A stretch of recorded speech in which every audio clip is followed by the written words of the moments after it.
and we only closed the curtains. He said the apartment looked bigger with the curtains open, which is a way of saying honesty is flattering when the city agrees. My name is Jay. The man I loved was Tomas, and yes, he was beautiful in the way that made waiters remember our drinks and strangers remember his shirts. We met at a gallery where the artist stapled paper to the ceiling as if gravity were a rumor. He said my laugh sounded like someone getting away with something. I said his hands looked like they had never apologized, and that I could teach them how. We built a life in a building with a view of other people's lives. Morning meant the bakery across the street starting earlier than anyone should. Night meant the bar downstairs telling the truth with its doors half closed. I worked as a line producer for a streaming company that called gossip audience retention. He designed sets for plays that wanted to believe love was a scenic element. The first time he let me sleep between him and the window, he said, if we're going to pretend this is permanent, we should at least be good at it. We were good at it. We had rules we never wrote because we didn't want to admit they had already existed before us. Don't keep secrets on surfaces. Don't flirt at events where I am supposed to root for you. Don't bring home weather that doesn't belong to our sky. We broke none of them and we broke all of them, and isn't that how these stories start? The first intrigue arrived in a rental truck. Tomas was hired to dress a play for a boutique theater that liked its tragedies short and its comedies hungover. The lead actor was Adrian, a man who had learned how to be looked at like it was a job he didn't deserve, but did anyway. He showed up at our apartment with a bottle of Sansera and a joke about art being taxation with better lighting. He sat on the rug and said he preferred floor to furniture. He looked up at Tomas the way a student looks at a lecture they wished they had loved in college. There is a way a crush happens in professional daylight. It's slow, it's beige, it's disguised as work. Tomas pinned fabric to Adrian's chest and said, "Hold this, hold still, hold." Adrian held. I sliced cheese in the kitchen and tried not to spell their names together in the condensation on the wine bottle. The play had a bed on stage because comedy needs a prop and tragedy needs a lie. Tomas needed to test how the sheets would behave under light, so we all three lay down to watch the cueing, nothing but a rehearsal. It was silly, it was honest, it was practice. I watched Tomas look at the ceiling to pretend he wasn't looking at Adrian's mouth. Adrian let his arm fall so that our skin said hello without hands. The cue went well. The curtains closed. The director clapped.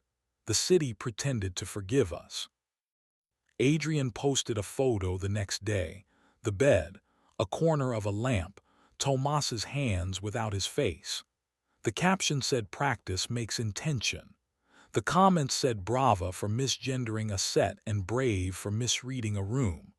I pretended it didn't hurt because public hurts don't get what they want when you starve them. We made love that night like we were trying to bully each other into memory. He bit my shoulder the way people in movies do because they assume neighbors are listening. I pinched his hip where he stores stress. He pressed his mouth behind my knee like it answered something. We were messy in a way that would get cut for time. In the dark, he said I am not going anywhere.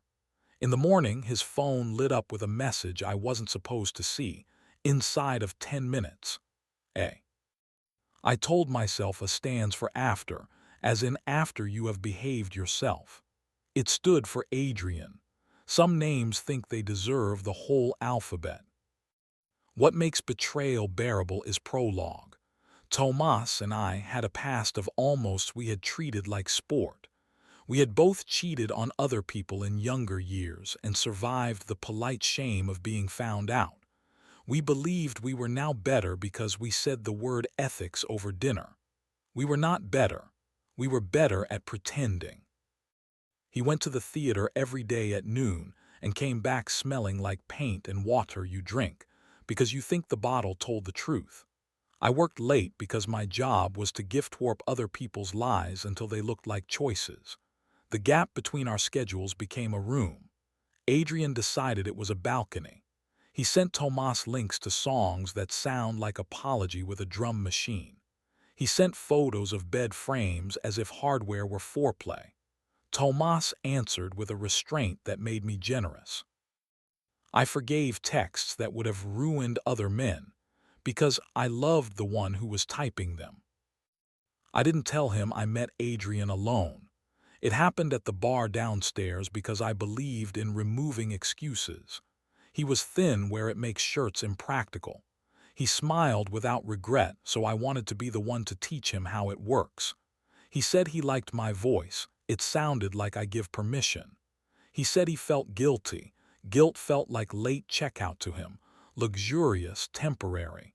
He didn't say sorry. He and I did a thing I'm not proud of. We discussed Tomas as if he were an art problem. We came up with bold ideas that would never stick to a wall. Adrian put his hand on my wrist and said, "If not you, it would have been somebody else." I said that sounded like math, and he said, "Math is also a faith." I kissed him one night because I wanted to drive the car before he totaled it. He kissed back like a person who knows kissing is a beautiful waste. I put my mouth just off his because I wanted to be the reason he had a memory. He asked if Tomas would be hurt, and I said yes like a dare. Then we both stopped because we were suddenly older than we had been pretending. At home, Tomas undressed without stage directions and asked me in the kindest voice we have between us, "Do you want to close the curtains?" This was after a fight that didn't deserve that noun. We were good at those. Ours were more choreography than injury. I said yes. We closed the curtains. We made a room inside a room where honesty had something to do with breath and nothing to do with nouns. The show opened. Adrian learned his lines in his sleep and forgot them on purpose when he wanted to flirt with the audience. The bed on stage groaned with more integrity than any of us. The first review said the set was better than the cast, and I practiced not taking it personally. We made it 3 weeks pretending we were evolved. Then the city decided we needed punctuation. I left work early because the video we were cutting had learned the word tomorrow. I got to the theater in time to watch a matinee let out, the audience spilling into the lobby like a reveal that didn't want applause. I went backstage because I had the kind of pass that makes people ask you for juice. In the wing, I saw them. It looked like rehearsal. It was. His hand on Tomas's shirt, Tomas's mouth doing a mistake it had to know better than. The bed on stage didn't groan this time. I didn't make a sound, which is worse. I went home. The radiator was eager. The plants looked like they had replaced sunlight with patience. When he came in, everything important happened with mouths. He said, "I don't want to be this." I said, "Then stop." He said, "I wanted to see if I was still someone else." I said, "I wanted you to remember how to be me." He said, "I love you." I said, "Say it like a present, not a coupon." He said it again. It sounded new because he chose to make it new. We didn't become saints. We didn't go to therapy right away. We did something no one celebrates. We stopped lying more. He told Adrian we were closed for renovations. Adrian sent back a text that spelled respect with a lowercase r. I told Adrian I'd kissed him in a way that meant both you didn't win and also neither did I. He said, "You have beautiful ethics for a sinner." I said, "Go learn to apologize." He said, "I'm an actor." I said, "Exactly. Here is the sex part you came for, with the volume turned down low enough to pass a filter." We made out in the kitchen, where the counter learned our hips like foreground. He put his mouth on my throat, and my stomach forgot how to perform dislike. I slid my hand down the plane of his back, and his spine did the math of how much it wanted to remember. He pushed my shoulders against the wall like we could be fixed to something. I cupped him through his jeans because that's where yes lives when a person is paying attention. He asked with his eyes, and I said with my mouth, and he touched me like this was less about winning than staying. And then we turned the lights off, because Some things are better when they aren't submissions. If you want a moral, this isn't the story that sells one. We stayed together, which is less glamorous than breaking things in halves and calling them yours and mine. He makes sets for plays that don't deserve him, and I make scandal look like arcs. We still go to the bar downstairs and let the room believe we are harmless. Adrian landed in someone else's show with someone else's mouth, and I wish him respect he can afford. The bed on stage moved to storage. The white room got repainted. Sometimes he asks if I want to open the curtains. Sometimes I say yes. Most nights I walk to the window first and read the sky like a witness. What I've learned is that intrigue doesn't ruin a life. It tries to wear it like a coat. Cheating doesn't define you, it reminds you what definition costs. Eros doesn't forgive. It asks you to decide what you will regret less. Love, the thing that makes waiters remember your drink and strangers remember your shirts, is maintenance, not a miracle. We only closed the curtains when it mattered. The rest we learned to perform like a habit we intend to keep.